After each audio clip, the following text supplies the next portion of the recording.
नमस्कार, मैं हूं आशीष चित्रांशी और आप देख रहे हैं the news launcher. Mid day मुद्दा विद अशोक वानखेड़े और आज फिर चलते हैं जरा पुणे की पेशवाई में क्यों हंगामा बरपा है फिर। पेशवाई तो खत्म हो गई, लेकिन महाराष्ट्र में बहुत सारे लोग, ये इक्का दुक्का की बात नहीं कर रहा हूं, बहुत सारे लोग ऐसा कहते हैं कि ये रिटर्न ऑफ पेशवाई है। फडणवीस के शपथ ग्रहण के बाद से पेशवाई की वापसी बताई जाने लगी थी। खैर, जब बात फडणवीस की पेशवाई की है तो अब आते हैं हम खबर पर। एनडीए में भयंकर बवाल की स्थिति है और दोस्त, जो अपने दोस्त हैं, कथित दोस्त, वो अमित शाह को चेतावनी दे रहे हैं। कथित इसलिए मैंने कहा क्योंकि दोस्त सियासत में कोई होते नहीं है, और जितने लोग ईडी और आईटी और सीबीआई के बदौलत दोस्त बनाए गए हैं, वो कैसे दोस्त? गन पॉइंट पे कभी दोस्ती होती है? हो ही नहीं सकती। अब बड़ा सवाल है कि अपने ही कह रहे हैं कि मोदी की सांसद पर एफआईआर दर्ज करो। मोदी की सांसद पर एफआईआर दर्ज करने की बात अगर एनडीए गठबंधन के भीतर होने लगे तो मामला ठीक तो कतई नहीं होगा। अब खबर के लिए आपको हम ले चलते हैं कि खबर बताएंगे, दिखाएंगे और चर्चा में सब कुछ बताएंगे, क्योंकि महाराष्ट्र का मामला है तो आज मिड डे मुद्दा थोड़ा और रोचक और जो है ज्ञानवर्धक होने वाला है। भाव को ले आइए स्क्रीन पर फटाफट। स्वागत है भाव। नमस्कार नमस्कार। तो मैं खबरों का इंट्रोडक्शन कर देता हूं क्योंकि आज तो बस सब आप ही के पास से आना है। वो लाइए भैया, हेडलाइन दिखा दीजिए, खबर क्या है।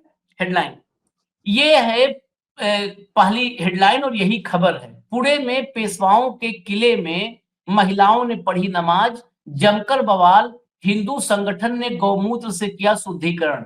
लेकिन यहाँ पर इस चैनल ने, इस पोर्टल ने वफादारी पूरी निभाई है। ये पढ़ के आपको क्या लगा? महिलाओं ने नमाज पढ़ी, बवाल हुआ, हिंदू संगठन बेचारे गए और शुद्धिकरण की।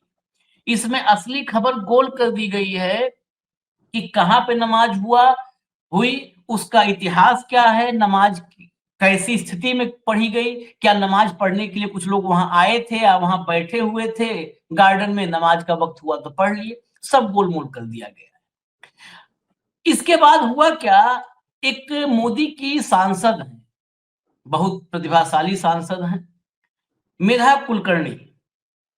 इन्होंने शुरू किया एक हंगामा, बवाल, कि अब इसका शुद्धिकरण करेंगे। तो गोबर इकट्ठा हुआ, गौमूत्र इकट्ठा हुआ, भारत में गजब शुद्धिकरण चल रहा है, और शुद्धिकरण करने पहुंच गए, बवाल कर दिया वहां। मेधा कुलकर्णी, पाटकर नाम आ जाता है।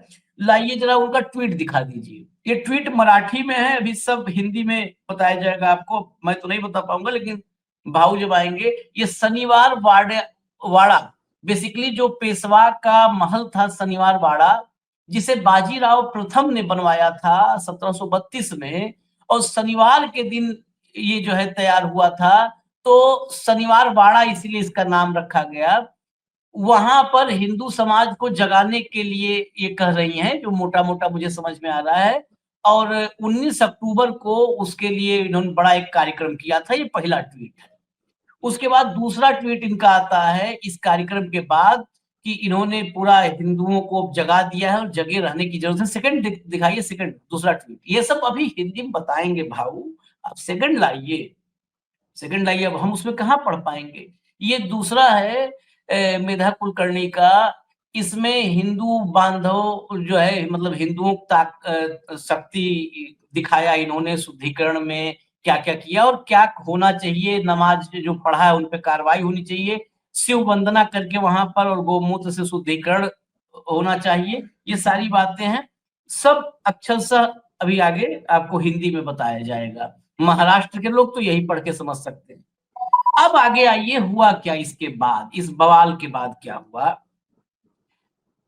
एनसीपी अजित पवार और शिवसेना शिंदे, दोनों असली तो वही हैं। इन दोनों ने कहा कि भाई अपने सांसद को पहले रोको, ये लिमिट क्रॉस कर रही है साहब, और दूसरा इस पर एफआईआर दर्ज करिए तत्काल। लाइए आपको खबर दिखा देते हैं, लाइए भैया खबर लाइए, देखिए। ईटी की रिपोर्ट के मुताबिक एनसीपी प्रवक्ता रूपाली पाटिल थ्रोम्बे ने कहा कि हम भाजपा से उन पर लगाम लगाने की मांग कर रहे हैं। हम पुलिस से भी मांग कर रहे हैं कि सांप्रदायिक तनाव पैदा करने की कोशिश के लिए उन पर मामला दर्ज किया जाए। वह हिंदू बनाम मुस्लिम का मुद्दा उठा रही हैं। इसलिए उनके खिलाफ एफआईआर दर्ज की जानी चाहिए। भले ही वह सांसद ही क्यों न हो। पुणे में हिंदू और मुसलमान भाई-भाई की तरह रहते हैं और उन्हें ऐसा करने की कोई जरूरत नहीं थी। थ्रोम्बे ने सोमवार की शाम पार्टी कार्यकर्ताओं के साथ कुलकर्णी के खिलाफ एफआईआर दर्ज करने की मांग को लेकर एक आंदोलन भी चलाया। मतलब मोदी की सांसद के खिलाफ एफआईआर के लिए अजीत पवार की पार्टी और एकनाथ शिंदे की पार्टी, ये दोनों आंदोलन कर रहे हैं। आगे देखिए, वो तो आप अभी अजीत पवार की पार्टी का देखिए। दूसरी तरफ भाजपा के हिंदुत्व विचारों की सहयोगी शिवसेना ने भी मेधा कुलकर्णी पर निशाना साधा है। शिवसेना नेता नीलम गौरहे ने कहा कि शनिवार बाड़ा पुरातत्व सर्वेक्षण द्वारा संरक्षित है।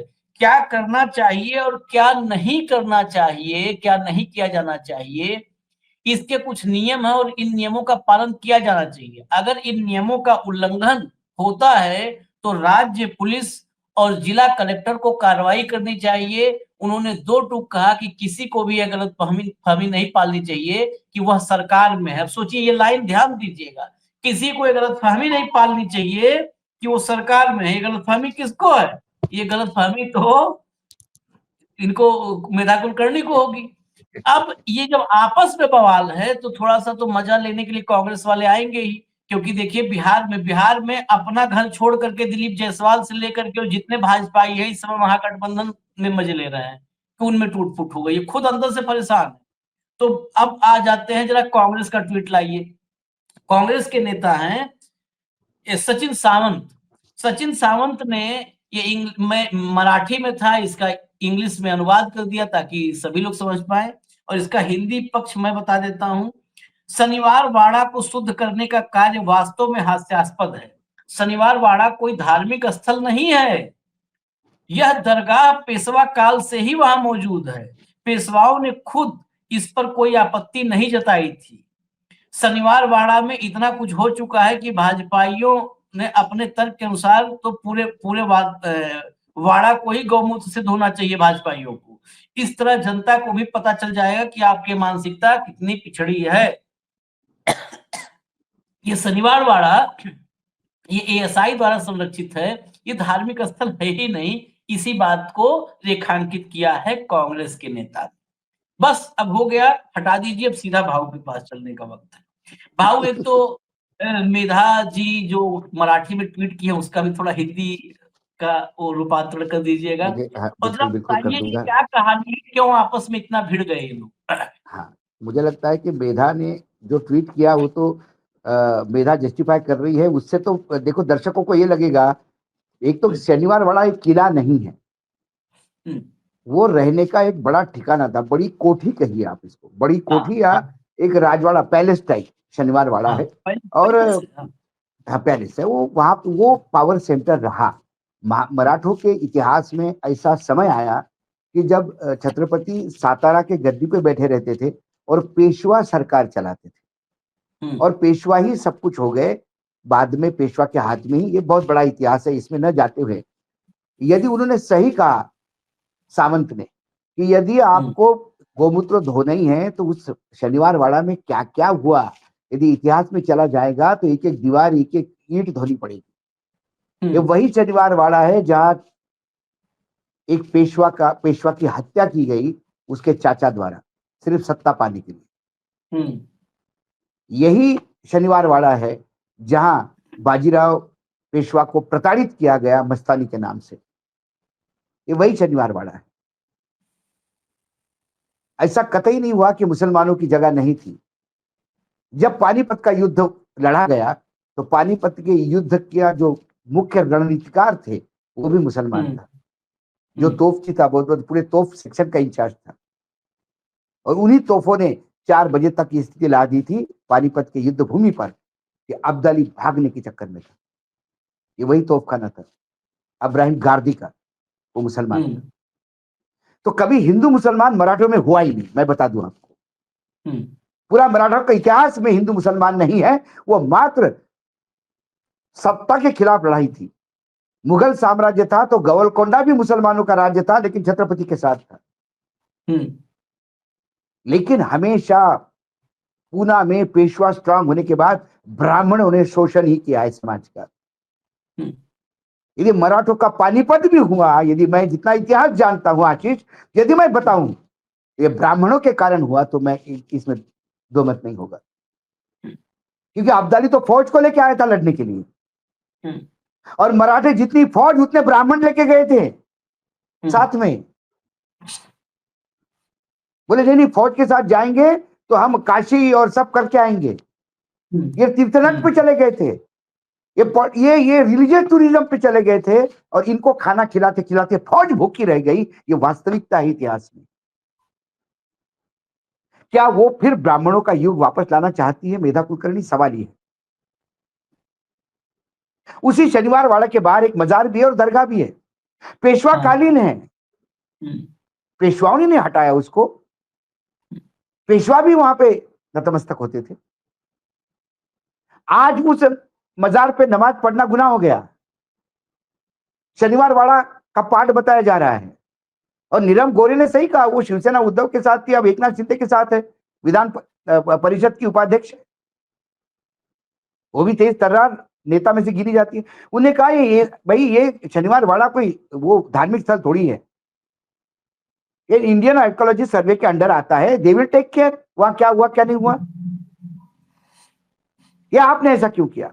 क्यों ये मेधा कुलकर्णी ऐसी करती है? क्योंकि ये अटेंशन सीकिंग है।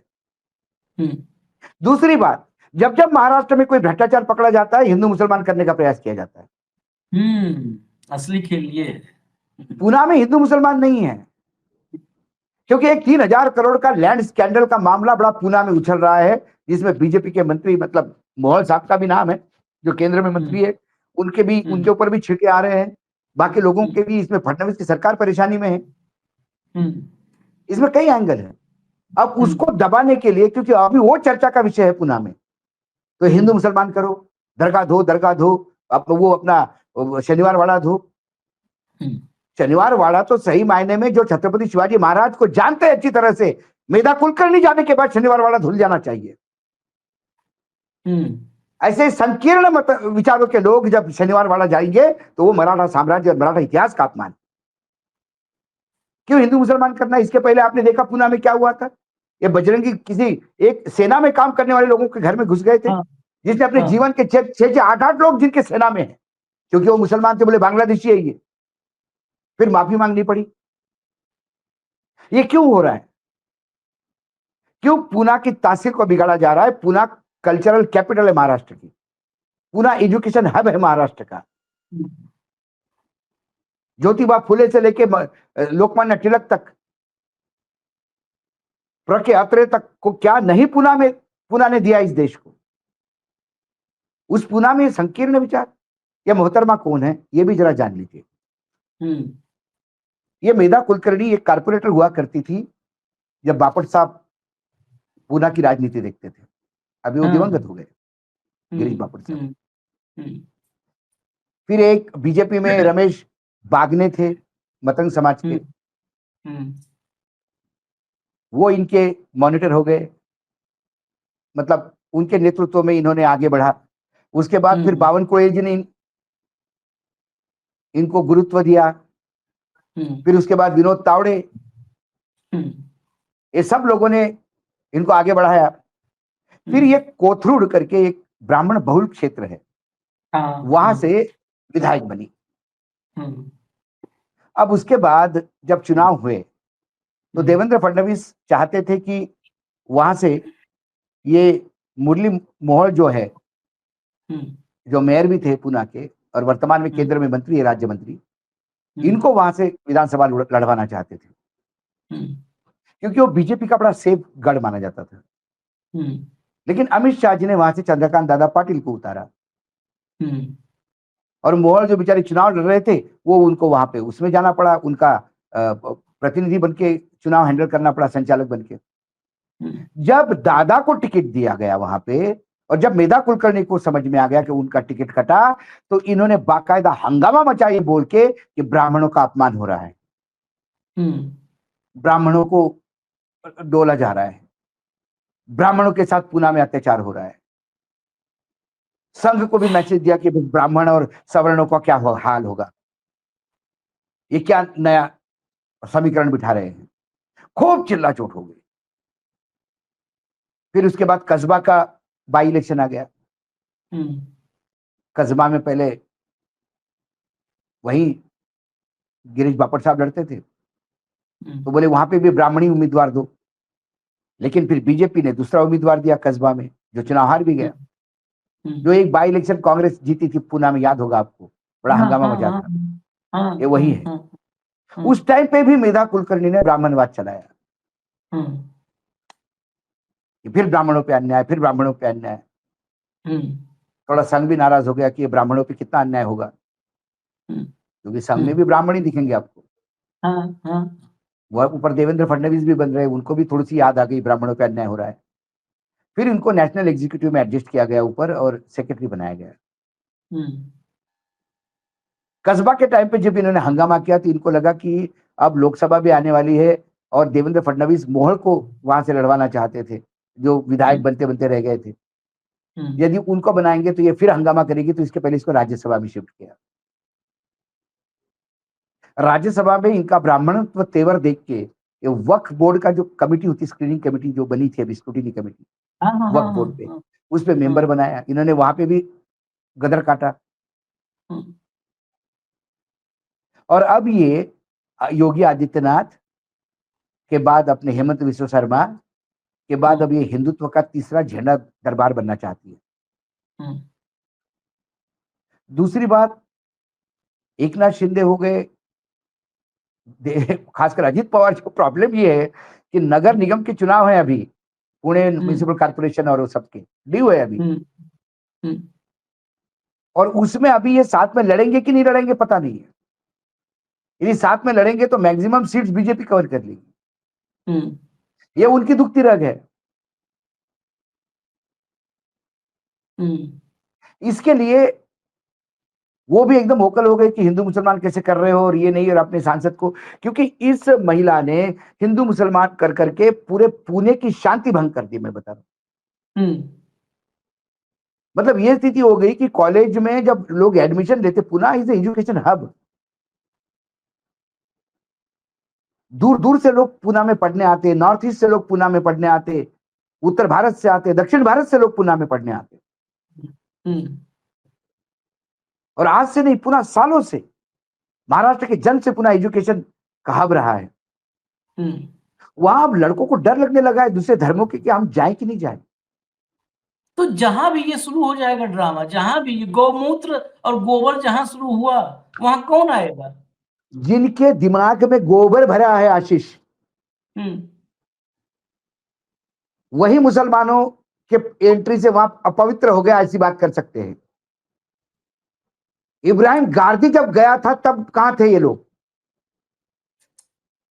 जो सेनापति था वहां पे, ये तो घर का किवाड़ बंद करके, हमेशा मैं कहता हूँ, ये जितने ये सब हैं, जितने गोमूत्र गोबर लेके निकलते हैं, आज अगर इन देश को इनकी जरूरत पड़ जाए ना, ये देखिए घर का पिछला दरवाजा खोल के भागेंगे और जा करके कहाँ छुपेंगे। क्योंकि उस शहर को मैं बहुत अच्छी, मेरा मेरा मेरा बेसिक एजुकेशन सैनिक स्कूल में हुआ, सतारा में, जो पुणे के पास है।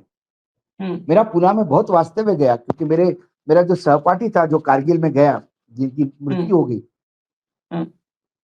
मेजर ताथौड़े, प्रदीप ताथौड़े, मैं जब मिड टर्म ब्रेक होता था, 4-5 दिन का ब्रेक होता था, मैं तो विदर्भ का रहने वाला था, एक प्राइमरी टीचर का लड़का कैसा जाएगा 4 दिन के लिए इतना दूर, ट्रेन का टिकट भी नहीं पुरता था। तो प्रदीप तातोड़ी के पिताजी विशेष परमिशन लेके मुझे लेके आते थे मिड टर्म ब्रेक में पुणे में अपने साथ, कि तुम अकेले मत रहो, तुम ऐसा मत समझो कोई नहीं है, हम है तुम्हारे। तो मेरा हर साल का मिड टर्म ब्रेक प्रदीप के यहाँ होता था और हम पुणे घूमते थे, प्रदीप, मैं, उनके बड़े भाई। मैंने पुणे देखा है नजदीक से। आज भी ऑल इंडिया जर्नलिस्ट एसोसिएशन जो हमारा है, उसका हेड ऑफिस पुणे में है। आज मेरा महीने में एक पुणे में चक्कर लगता ही लगता है। अलग कल्चर है पुणे का। पुणे ने कभी हिंदू मुसलमान नहीं देखा। लेकिन आज यदि इस स्थिति में ये बात आई है तो उस पुनः का आप क्या करने जा रहे हैं? पुनः को आग में झोंक देंगे और सिर्फ इसलिए कि आपको अपना नाम चमकाना है, आपको चैनल वाले देखने आएंगे, और तो कोई आपने कंस्ट्रक्टिव काम किया नहीं। आप प्रोफेसर हैं, ये अपने आप को प्रोफेसर कहती है महिला। ये बीच बीच में 2-2 घंटे के लिए पढ़ने जाती थी, बाद में पढ़ाने जाती थी घरवाले कॉलेज में, ऐसे कहते हैं मुझे, मैंने किसी पत्रकार से पूछा। एक प्रोफेसर बनने के लिए 30 साल तक आपको दिन रात पढ़ाना पड़ता है, तब जाके प्रोफेसर बनता है भाई। ये अपने आप को प्रोफेसर कहते हैं, घरवाले कॉलेज में पढ़वाने जाती थी 2-2 घंटे के लिए। क्योंकि बावन कोड़े ने इनको आगे बनाया, तो कहते हैं कि जब बावन कोड़े ऊर्जा मंत्री थे तो इनके परिवार को बड़ी ऊर्जा मिली उस समय, इनके पति को और सबको, एकदम स्ट्रांग हो गए ये लोग। ये बताएंगे ये महाराष्ट्र को, ये महाराष्ट्र, ये छत्रपति शिवाजी महाराज का महाराष्ट्र है, ये बाबा साहब आंबेडकर का महाराष्ट्र है, ये ज्योतिबा फुले का महाराष्ट्र है, तिलक का महाराष्ट्र है। ये महाराष्ट्र वो है जहां से क्विट इंडिया का नारा लगता है।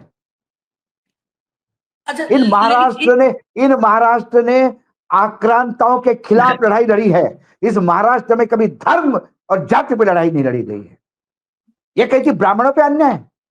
छत्रपति शिवाजी महाराज ने पत्र लिखा है अपने बेटे को, संभाजी महाराज को, और पत्र में वो, क्योंकि कुछ दिनों के लिए जब उनको अपने, जिनको वो आध्यात्मिक गुरु मानते थे, रामदास स्वामी जी के सातारा के पास एक किला है सज्जनगढ़, जहाँ रामदास स्वामी का मठ है, वहां कुछ दिनों के लिए भेजा था, जब बहुत ज्यादा कॉम्प्लिकेशंस बढ़ गए थे मंत्रिमंडल और उनके बीच में। तब उन्होंने पत्र लिखे, आर्काइव्स में पत्र है वो पत्र कहते हैं कि ये हिंदुत्व, ये हिंदवी स्वराज्य, उन्होंने कभी हिंदू राज्य नहीं कहा, हिंदवी स्वराज्य, हिंदवी शब्द में तमाम धर्म आते हैं। यूं ही नहीं, उनके अंगरक्षों में मुसलमान हुआ करते थे। तब उन्होंने कहा कि 2 चीजों से सावधान रखना मराठे और ब्राह्मणों से, मराठे जागीर मांगते और ब्राह्मण वतन। ये पूरा जो साम्राज्य है हिंदुत्व का, मेरे मतलब हिंदवी स्वराज्य है, स्वराज्य साम्राज्य भी नहीं बोलते, हिंदवी स्वराज्य कहते थे, स्वराज्य शब्द थे उनके। इनको 12 बलूतेदार साथियों ने मिलकर किया है, 12 जाति पगड़ी के लोग, जिसमें ओबीसी, आदिवासी, शेड्यूल कास्ट। जो एक नाई को अपना अंगरक्षक कर सकता था, वो छत्रपति शिवाजी महाराज। उसके विजन के बारे में सोच भी नहीं सकते। जब छत्रपति शिवाजी महाराज की जयंती और पुण्यतिथि को आदरांजलि देने जाते हैं या अपमानित करते हैं मेरे महाराज को, तब महाराज का एक्चुअली गंगा जल से अभिषेक करना चाहिए। इन संकीर्ण व्यक्तियों ने उनका ये किया है। नहीं, मैं थोड़ा सा और इसमें, इसके भीतर, इस खबर के भीतर जाना है। वो अजीत पवार और शिंदे को भी आज जरूरत है पकड़ने की, लेकिन उससे पहले भाऊ जी जो कहा है, अगर इनको गौमूत्र से और गोबर से शुद्ध करना था तो वहां जा करके जो आनंदीबाई और रघुनाथ राव थे वो भी ब्राह्मण थे। जो भाव ने कहा था, प्रसंग बता दूं, नारायण राव 17 साल का पेशवा, जिसकी हत्या उसके चाचा रघुनाथ राव ने और आनंदीबाई ने की थी। आज भी लोग कहते हैं उसको भूतिया किला कहते हैं, कि वहां पर चाचा बचाओ की आवाजें आती है, क्योंकि जब जला दिया 11 लोगों की हत्या की, तो वो चाचा बचाओ मराठी में, वो चाचा बचाओ काका मला वाचवा ये करके चीख रहे थे। 17 साल की उम्र थी। और वो कौन थे? वो नारायण राव थे। वो नसरुद्दीन शाह नहीं था नाम, नारायण राव नाम था।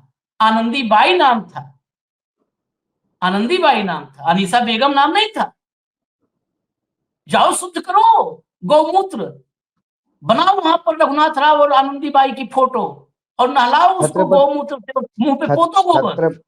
छत्रपति शिवाजी महाराज ने हमेशा ब्राह्मणों की इज्जत की, लेकिन अफजल खान वध के समय छत्रपति शिवाजी महाराज को एक ब्राह्मण की भी हत्या करनी पड़ी, तलवार उठानी पड़ी, क्योंकि वो अफजल खान के लिए लड़ रहा था। और छत्रपति शिवाजी महाराज ने 2 बार उसको बोला कि ब्राह्मण हत्याचं पाप आम्हाला लावू नका। इसके बाद भी जब तलवार उन्होंने उठाई तो उन्होंने सर कलम कर दिया। इतिहास ना जाए, हिंदू मुसलमान ना बताए हमको, और ये पुणे वाले को भी नहीं बताया।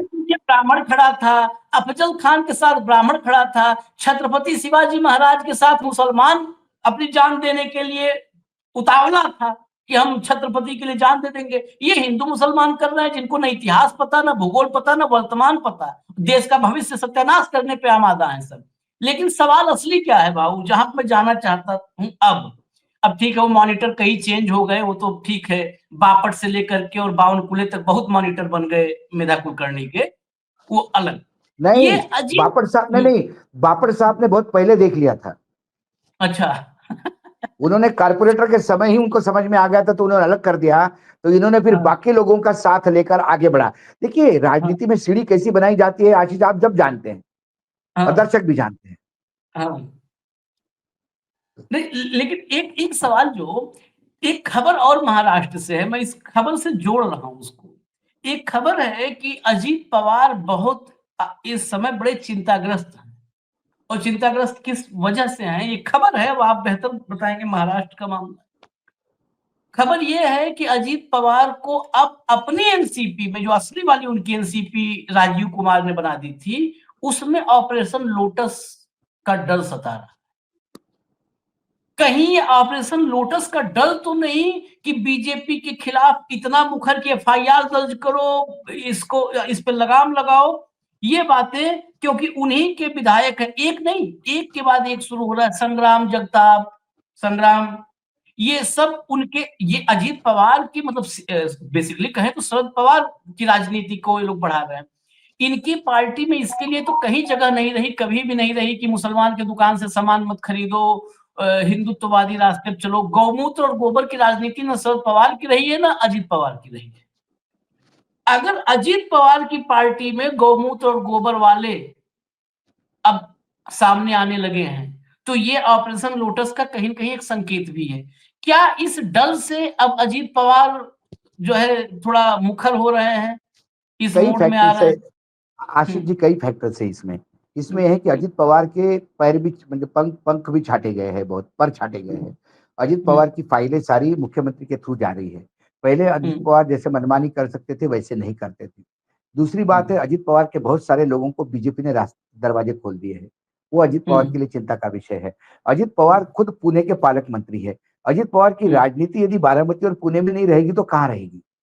हुँ, ये उनका गढ़ है। यदि उसी गढ़ में, जहाँ उनको अभी नगर पालिका भी चुनाव लड़ना, चिंचड़ी पिंचवड़ भी उनके पास है, पिंपरी हुँ, चिंचवड़, ये सारी जो चीजें हैं, जो लग के एरिया है, यदि वहां आप हिंदू मुसलमान करने जाएंगे, हुँ, तो फिर उस शहर का क्या होगा? हुँ, अजित पवार की राजनीति का क्या होगा? क्योंकि बीजेपी जो भी करता है उसका बिल अजित पवार के नाम पे बांटा जाएगा। क्योंकि हाँ, अजित पवार हाँ, नहीं कह सकती कि मैं अलग हूं। हाँ, जब आप मोदी जी के नेतृत्व में गुणगान गाते हैं और फडणवीस जी के नेतृत्व में काम कर रहे हैं, हुँ, तो फिर जो ये सांसद बोल रही है, इसमें आपकी हामी है, ये होगा। हुँ, इसलिए उनको अपनी अपनी पोजीशन प्रखरता से रखनी है। हुँ, दूसरी बात, ये एक प्रेशर टैक्टिस भी है कि ताकि पुणे म्युनिसिपल कॉर्पोरेशन, पिंपरी चिंचवड़ में उनको ठीक ठाक शेयर मिले, यदि साथ में लड़ते हैं तो। हुँ, नहीं तो अलग हुँ, अलग लड़ते हैं तो अभी से स्टैंड लेना पड़ेगा कि हम बीजेपी की कुछ चीजों को नहीं मानते। हुँ, दूसरी बात, वो मराठा की राजनीति करते हैं। मेधा कुलकर्णी शुद्ध रूप से ब्राह्मणों की राजनीति करते हैं। हुँ, देवेंद्र फडणवीस बोलते जरूर है कि मैं सबके साथ सबका विकास की बात करता हूं, हुँ, लेकिन पत्रकारों के झुंड से लेके अधिकारियों के झुंड तक, हुँ, उनमें बहुत सारे आपको ब्राह्मणी दिखेंगे। तो ये ब्राह्मणवाद एक हावी है क्या? ये पेशवाई, देखिए, महाराष्ट्र में पेशवाई बोलते से ही आम सामान्य ओबीसी और मराठा, जो भी नॉन ब्राह्मणिस है, पेशवाई बोलते हुँ, से ही वो दुश्मन हो जाते हैं। क्योंकि सबको लगता है कि पेशवाई के समय छत्रपति शिवाजी महाराज को सेकंड हैंड ट्रीटमेंट दिया जाता था। हुँ, सारी राजनीति ही पेशवा करते थे। मराठा साम्राज्य पेशवा नहीं संभालना शुरू कर दिया था फिर। हुँ, ऐसी कई, जब इतिहास में जाएंगे तो चीजें आती है, तो वो इतिहास की गूंज आज भी लोगों के कान में पड़ती है ना। तो कुल हुँ, मिलाकर, जब अंतुले ने सीमेंट पर टैक्स लगाया था, तो शालिनी ताई पाटिल ने पंढरपुर के सभा में कहा था, हुँ, जो वसंत दादा पाटिल की पत्नी थी और प्रखर नेता हुँ, थी, उनने कहा कि महाराष्ट्र में जिजिया कर लागू हो गया है, क्योंकि मुख्यमंत्री मुसलमान था। आज मुख्यमंत्री ब्राह्मण है तो लोग कहते पेशवाई चल रही है, क्योंकि जिजिया कर के लिए जब तब तो बीजेपी वाले बड़े उछल रहे थे कि आप ही के मंत्री ने आरोप लगाया, आप ही के मंत्री। आप पेशवाई बोल रहे तो उसमें क्या, क्योंकि जो मुख्यमंत्री की जात है उसी के लेके तो, जब वो बेचारे का धर्म मुसलमान है तो आपकी जात ब्राह्मण निकाल रहा है महाराष्ट्र, और तवज्जो मिल रही है। तो कुल मिलाकर कई एंगल से इसमें क्या, वहां जो 3,000 करोड़ का स्कैंडल जो आज चर्चा का विषय बना है, क्या उसको पीछे करने के लिए नई चर्चा शुरू करने के लिए किया है? क्या म्युनिसिपल कॉर्पोरेशन के, असली खेल तो वो है। इनको इतने दिनों से शनिवार वाड़ा पे वहां क्या गंदगी थी, तब तो वो झाड़ू लेके साफ सफाई करने नहीं आई। कब कितनी बार गई होगी शनिवार वाड़ा? इन्हें क्या देखा शनिवार वाड़ा का अंदर से? क्या शनिवार वाड़ा के आसपास में कितनी गंदगी है नहीं मालूम इनको, क्योंकि इनकी आंखें गंदगी नहीं दिखती, इनके दिमाग में गंदा भरा हुआ है। इनको कोई भी टोपी दिख जाए, दाढ़ी दिख जाए, बुर्का दिख जाए, ये पागल हो जाते हैं, क्योंकि इनको राजनीति की रोटी सेकनी है। मुसलमानों को इनसे भी कोई प्रॉब्लम नहीं है। उस दरगाह पे पहली बार थोड़ी ना नमाज पढ़ा जाता है, इसके पहले भी ये महिला एक बार वहां हंगामा करके आई है। तो कुल ये जो ये कॉकटेल बना है, एक तरफ वो 3,000 करोड़ का स्कैंडल, दूसरी तरफ आने वाले कॉर्पोरेशन के चुनाव, उसमें साथ में लड़ेंगे नहीं लड़ेंगे किसी को नहीं पता अभी। देवेंद्र फडणवीस ने कहा कि जहां लड़ सकते साथ में लड़ेंगे, जहां अलग अलग लड़ सकते वहां अलग अलग लड़ेंगे। सिर्फ जब ये वहां पे अभी फडणवीस वहां भी प्रचार के लिए जाएंगे, बिहार उनका भी नाम है, तब बिहार की जनता ने पूछना चाहिए, आप यहाँ महागठबंधन टूट गया बोलते हो, आपका गठबंधन ठीक है क्या? कॉर्पोरेशन चुनाव में अलग अलग लड़ने की बात कर रहे हो। ये तो बताएं। मतलब इनको जनता ने आईना दिखाना चाहिए, आप अपने राज्य में क्या कर रहे हो वो हमको मालूम नहीं, ऐसा तो नहीं। और मौर्य साहब जाएंगे वहां पे कि दलितों के लिए उप मुख्यमंत्री बनाया, बताइए आपको भी इज्जत मिलेगी, बीजेपी के साथ आ जाओ। अरे रोज बेइज्जत होता है भाई, तू बेइज्जती का रिकॉर्ड बना दिया है वर्ल्ड क्लास। नहीं, रिकॉर्ड तो एक ही है बाबू तो आखिर में। ये और तीसरी बात है कि उनका एक मुस्लिम बेस है। कैन यू इमेजिन आशीष, संभाजी नगर, छत्रपति संभाजी महाराज के नाम से संभाजी नगर जिला जो है, उसका नाम ओरिजिनल औरंगाबाद है। वो औरंगाबाद मुस्लिम बहुल क्षेत्र है। वहां एकनाथ शिंदे का यदि सांसद जीत के आता है तो यकीनन मुसलमानों ने उसको साथ दिया है, एकनाथ शिंदे को। वो क्या जवाब देंगे? अजित पवार की पार्टी का अधिवेशन जब भी होता है, अभी नागपुर में अधिवेशन हुआ, वहां बाकायदा अल्पसंख्यक का हेड आके भाषण देके जाता है। उनको भी जवाब देना होगा अपने क्षेत्र में, तो उनकी भी अपनी पार्टी में पोजीशन खराब हो जाती है। तो ये पूरा ये, लेकिन कुल मिलाकर मुझे इन सब से, देखिए भ्रष्टाचार तो होते रहेंगे, और भ्रष्टाचार ये बीजेपी के लिए अभी अत्यंत प्रिय वस्तु हो गई है। ये सिर्फ मोदी जी झूठ बोलते हैं, ना खाऊंगा ना खाने दूंगा, जो बीच की एक लाइन छूटती है, बस अपने वालों को खिलाऊंगा, वही चल रहा है। भ्रष्टाचार चरम पे है महाराष्ट्र में, और जब जब भ्रष्टाचार उजागर होते हैं तब तक उस भ्रष्टाचार की किस्सों को दबाने के लिए ये खेल होते हैं। हम करेंगे, क्योंकि अब बार बार मैं 3,000 करोड़ का भ्रष्टाचार बोल रहा हूं तो दर्शक भी कहेंगे कि ये इस पर स्टोरी क्यों नहीं की, क्योंकि अभी बिहार चल रहा था, बाकी बड़े बड़े इश्यू चल रहे थे, ट्रम्प साहब का प्रकोप भी चल रहा था। इन सारी बातों में कई राज्यों की खबरें छूट जाती है, क्योंकि अभी वहां पे गौमूत्र की बात हुई है, तो मुझे लगता है कि ओरिजिनल मूत्र कहाँ है वो बताने जरूरी है।